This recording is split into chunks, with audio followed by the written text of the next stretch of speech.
இப்போ மார்கழி மாதம் பிறக்க போகிறது. கீதையில் பகவான் மாஷானா மார்கசீர்ஷோன்னு ஒரு வார்த்தை சொல்கிறார்.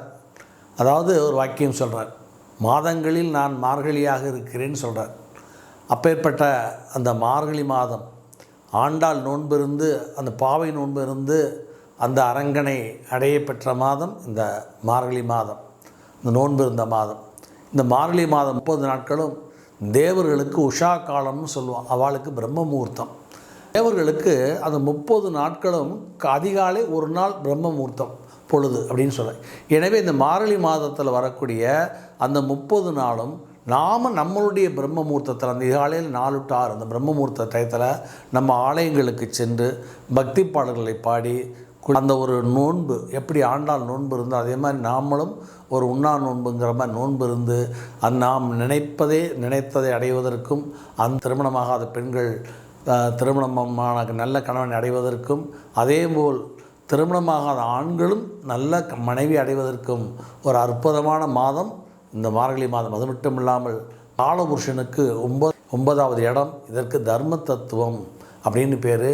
இது பீடை மாதம் நிறைவேற்றுவார். பீடை மாதம் கிடையாது, பீடா மாதம். பீடாம்னா ஆதாரமான, பீடம்னு சொல்கிறோம் இல்லையா, ஆதாரமான மாதம். என்ன அப்படின்னா தர்மத்திற்கு யோகத்திற்கு ஆதாரமான மாதம். இந்த மாதத்தில் நாம் செய்யக்கூடிய தர்மங்களும் யோகமும் நம்முடைய வாழ்க்கையிலேயே அந்த இறைநிலைக்கு எடுத்து செல்லும் என்கின்ற, அதுவும் அந்த மார்கழி மாதம் என்பது தனுசு ராசியில் வரும். அது குருவினுடைய வீடு.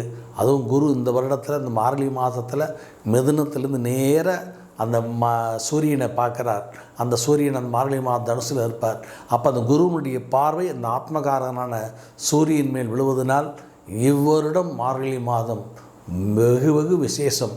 நம்மளுடைய ஆத்ம பலம் நம்மளுக்கு மேலோங்கி ஆத்ம பலத்தை பெற்றுவிட்டால் உடல் சொல்லக்கூடிய மற்ற அத்தனை பலங்களும் நமக்கு வந்துவிடும். சரீர பலம், மனோபலம், புத்தி பலம், வித்யாபலம், வாக்பலம், பணபலம் என்று சொல்லக்கூடிய அத்தனை பலங்கள் நமக்கு கைவிடப்படும். அப்போ அந்த ஆத்ம பலம் அதற்கு ஆதாரமாக இருக்கிறது.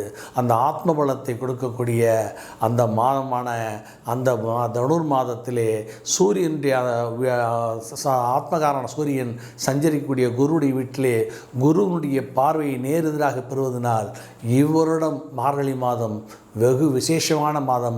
அனைவரும் இந்த மாதம் ஆலயங்களுக்கு சென்று இறைவனை வழிபட்டு ஆத்ம பலத்தை பெற்று அனைத்து விதமான பலன்களையும் பெற்று வாழ்க்கையில் வளம் நலம் பெறுவோம்.